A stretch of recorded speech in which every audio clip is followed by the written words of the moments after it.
Assalamualaikum dan salam Sarawakku sayang. Bulletin UKAS edisi tengah hari 20 Februari 2021 bersama saya Vivi Emirza Ika. Tumpuan berita.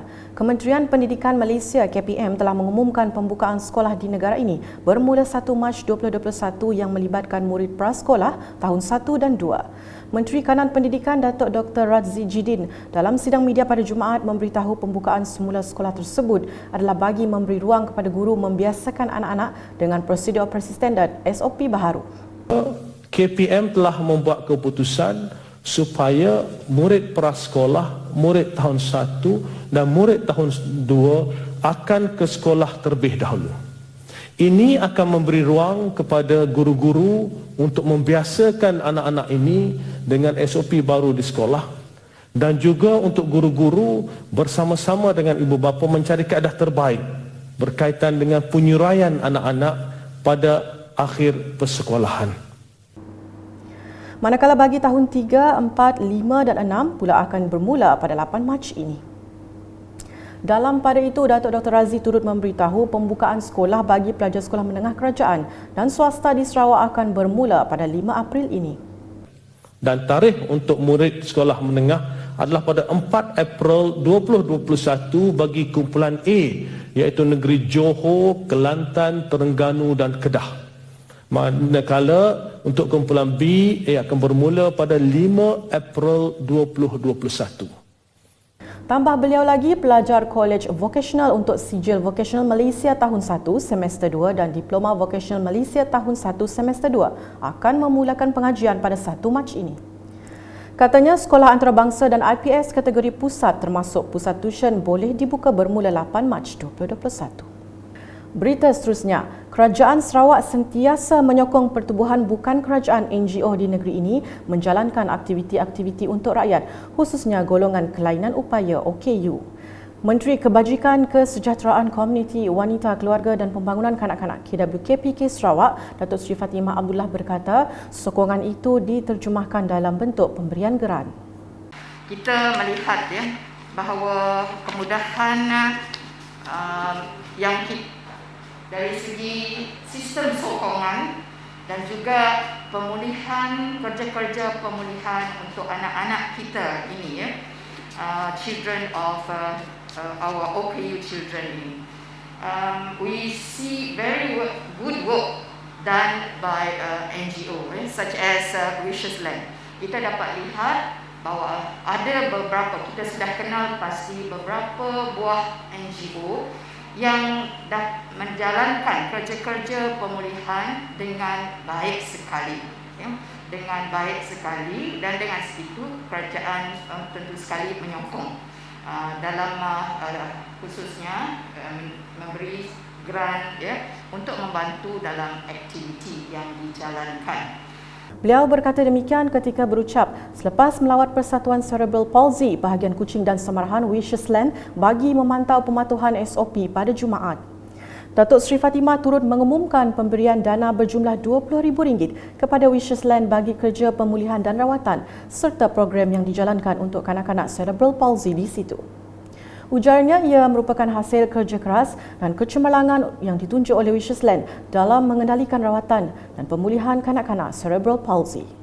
Selanjutnya di Tebedu, Kerajaan Sarawak terus membela kebajikan golongan kurang berkemampuan untuk mendiami kediaman yang selesa dan selamat menerusi inisiatif Projek Kecil Luar Bandar MRP, Projek Penambahbaikan Rumah Miskin Sarawak PPRMS. Menteri Pendidikan, Sains dan Penyelidikan Teknologi Sarawak, Datuk Amar Michael Manning Jawong berkata, terbaharu seramai 52 keluarga yang kurang berkemampuan dari kawasan Tebedu akan dibantu menerusi PPRMS melibatkan peruntukan sebanyak RM500,000. Jelasnya, setiap kediaman penduduk tanpa mengira fahaman politik akan dibaik pulih dengan dana sebanyak RM15,000 daripada kerajaan negeri. Dalam majlis penyerahan MRP PPRMS Dun Tebedu di Serian pada Jumaat, Ahli Dewan Undangan Negeri Adun Tebedu itu menambah semua ketua kaum diminta menghantar permohonan sekiranya masih terdapat kediaman, rumah panjang, gereja, dewan termasuk balai raya yang masih daif dan perlu dibaiki. Dalam majlis berasingan, Datuk Amar Michael Manyin telah menyempurnakan penyerahan cek peruntukan sebanyak RM70,000 dari unit hal ehwal agama-agama lain UNIFOR kepada gereja St. John Tai. Peruntukan tersebut bagi membiayai kos pendawaian dan pemasangan pendingin hawa di dalam gereja berkenaan. Dalam ucapan ringkasnya, beliau menyeru agar penduduk mematuhi SOP yang ditetapkan kerajaan dalam mengekang penularan wabak COVID-19. Berita berikutnya mengenai misi penghantaran bekalan makanan dan keperluan asas oleh Tentera Udara Diraja Malaysia TUDM, kedua penempatan Rumah Panjang Ugop Umpin dan Rumah Panjang Sabak Mergi di daerah Bintulu yang dikenakan Perintah Sekatan Pergerakan. Misi dilaksanakan pada Jumaat tersebut merupakan usaha sama TUDM dengan Jabatan Kebajikan Masyarakat JKM Sarawak yang diwakilkan oleh Ahli Parlimen Bintulu, Datuk Seri Tiong King Sing bersama Kementerian Pertahanan dengan menggunakan sebuah helikopter TUDM dari Pangkalan Udara Labuan.